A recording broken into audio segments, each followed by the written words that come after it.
Morning. It is 5 a.m. and I'm on the way to the hospital with my grandfather and my whole family. It was really stressful. We were there for like 12 hours and I stayed overnight. Now I'm on the way to his place just to clean it up, but this grab actually was like so dirty.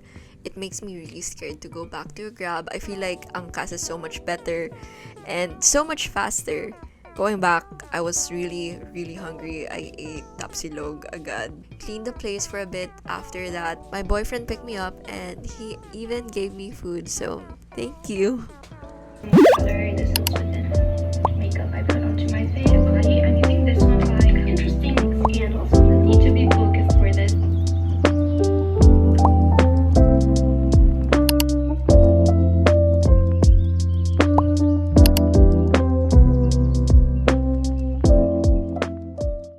Yan. Oo, yung camera. Maganda. Patry. Ika lang ha, nag-vlog ako ha. Maraming tao dito. 350 ko. Hi. Anong camera? G7X Mark III. Camera niyo ng boyfriend niyo?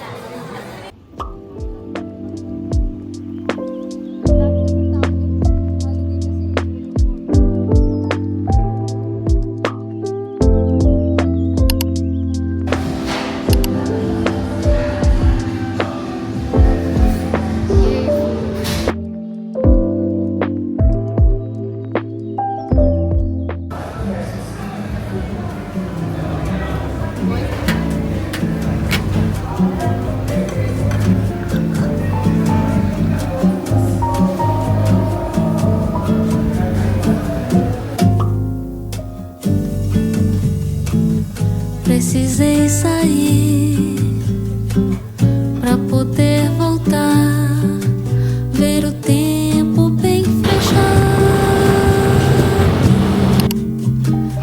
pra ver o dia clarear.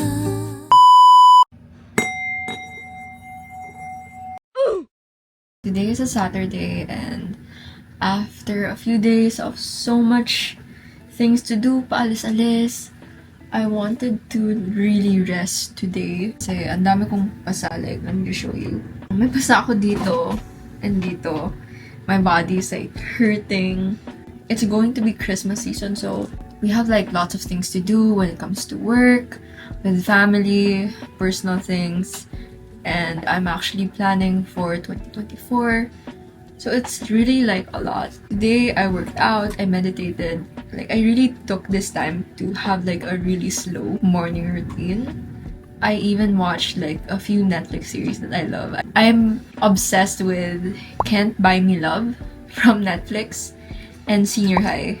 I've been continuously like waiting for the next episode, which is like really rare for me. I've been really stressed out for the past few days and it's really showing in my skin. Like I'm breaking out, especially like here in my chin area. It's not normal for my skin to break out in that place. And I've done like my research on it. It says if you're breaking out on your chin, it means you're stressed. So I'm trying to like really make myself feel relaxed, comfortable. Also like got so much makeup this week. Ribbon, both new lippies that were sent to me. This setting spray that I'm really excited about. It's from YOU. I used to like always want to have a huge makeup collection when I was a kid. But my grandmother never wanted me to use makeup until I was 13. When I hit 13, I was like, oh my god, ready. Lovely Cosmetics actually sent me this. I've actually tried this yesterday as a girl with oily skin. As you can see, I don't have the best skin right now. But when I use this, it's actually really good. Like it gives that Madison Beer glowy makeup. But as time passes by, especially if you're like me, nag-aangkas, umaalis, with this whole weather situation, I do suggest to only put it the highest points or where you want to be glowy. We have this one from Kaleidos. I'm not sure. Look at the packaging. It is so pretty. It gave me so much stuff. This is the first time I ever received like this much makeup and nagugulat ako kasi I never knew like a brand like this would trust me with so much colors, palettes, and I'm like really scared, especially with colors and palettes. Oh my gosh. I'm planning to go to makeup school to really learn like the techniques, the science behind makeup. I'm just really excited to improve my skill. I fixed this part of my room. It's supposed to showcase this painting. This was made by Carissa King. Thank you, Carissa, if you're watching this. And little perfume collection. But this is also placed so that I can just put like the products that were sent to me so that I can showcase them properly. Do you guys see this? This reminds me of The Road by Hailey Bieber, their lip treatment. Does that not look like Road?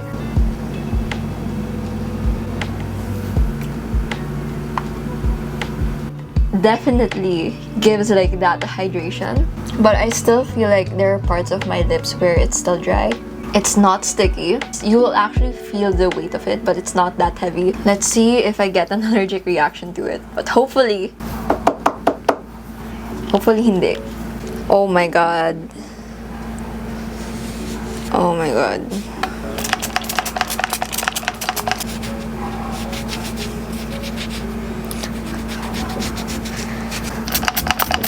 Wala na din akong alcohol. Ay, nako.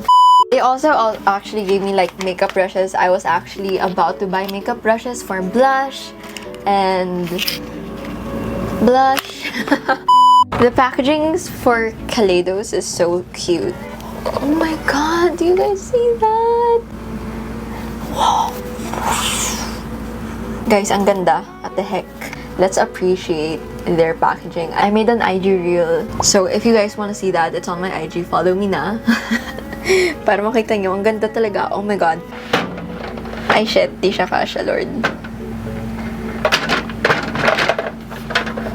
Okay. Oh! Yes! Slay. Binigay ito sa akin ng mom ko yesterday. Alam ko rin, this is the favorite of my little brother, so let's see. Parang siyang Dutch meal, pero mas masarap. Parang favorite ko na rin siya. The mic? Ang stress reliever ko talaga kapag pagod na ako is this cat. May masasabi ka ba? Well, I have another cat. And usually kasi hindi siya masyadong malambing. Like, lumalapit lang siya kapag trip niya.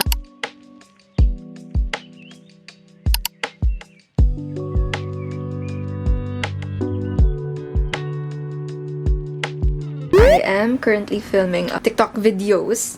And this is what the setup looks like. Sobrang gulo niya kasi I did test out and reviewed so much products.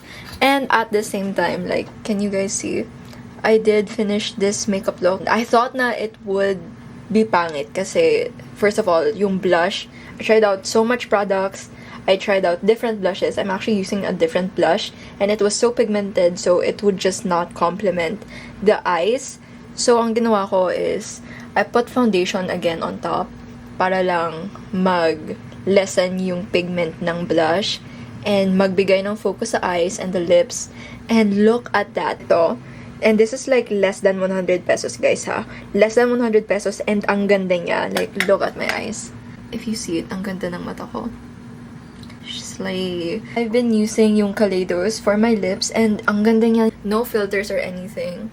But the eyes, this look is giving. And if you see my lips, like, zoom in. It looks like I have lip fillers again. I had lip fillers before.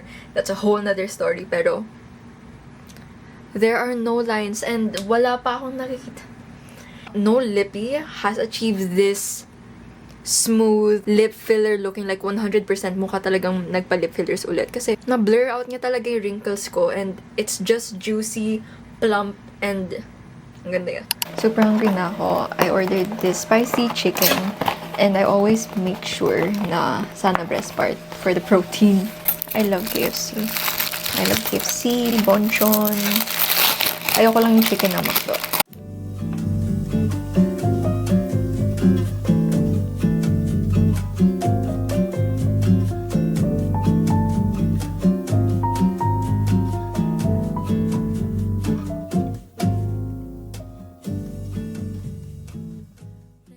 Good morning! Today we're going to go to the hospital and sa condo na lolo ko again.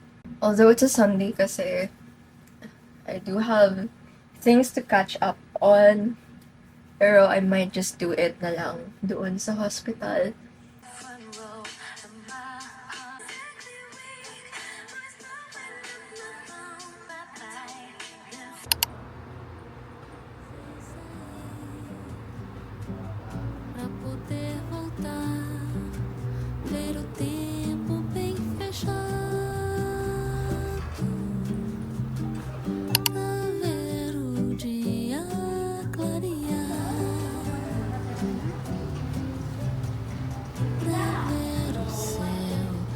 misterioso do mar.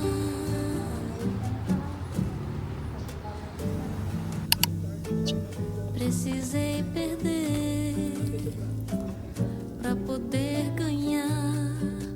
Muito tempo bem calado pra que eu conseguisse falar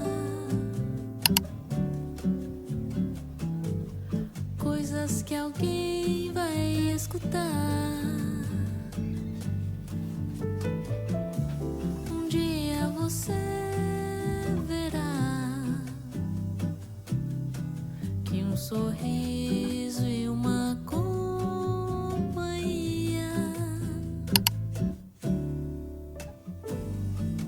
estão fora dos seus requisitos. Um dia você vai olhar pra trás. So, I'm planning to make coffee from... Nag-order kasi ng coffee the other day, pero hindi ko nainom. Binigyan ako ng oat milk ng friend ko. Thank you, Collier, if you're watching this. Got this from Jollibee. I'm not sure if it's good, pero let's see. And almond milk.